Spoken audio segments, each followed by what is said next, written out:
Emsura Hamzić, pozlata.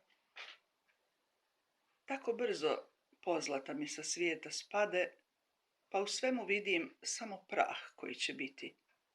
I uzalud 100 majstora danonoćno rade, skelete od moga oka ne mogu sakriti. Ljudi, zvijeri, bilja, zvijezda i drveća.